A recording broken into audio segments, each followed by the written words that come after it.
Pass sanitaire va rendre notre vie quotidienne un peu plus formelle à partir d'aujourd'hui. Il entre en vigueur dans les cafés, les restaurants, les hôpitaux, les trains longue distance et les avions. Vous devez présenter votre QR code avec une preuve de vaccination, une preuve de rétablissement du Covid ou bien un test négatif. Allons tout de suite à la gare, justement, gare de Lyon à Paris. Les vacanciers s'y pressent. Habituellement, on est en plein mois d'août.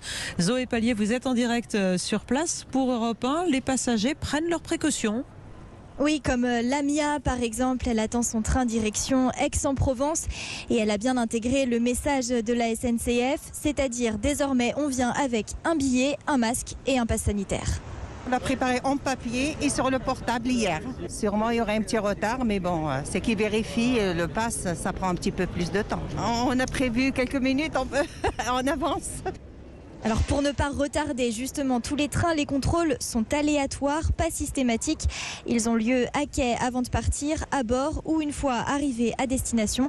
Et c'est un soulagement pour Fanny, une habituée des grandes lignes. C'est que ceux qui sont avec nous dans le train, ils ont fait le pass sanitaire et ils sont en règle. Et que du coup, ils ont normalement pas le Covid si tout se passe bien.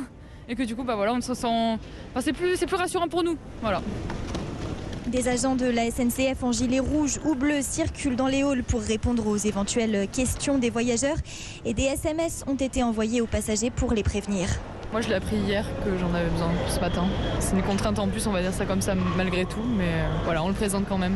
J'avais déjà utilisé dans des lieux comme les musées, les piscines, les cinémas. D'une certaine façon, on est déjà un peu habitué en fait. Et des barnums supplémentaires sont installés aux abords de la gare aujourd'hui pour faire des tests rapides. En cas de résultat positif, la SNCF échange ou rembourse les billets. Merci beaucoup Zoé Pallier.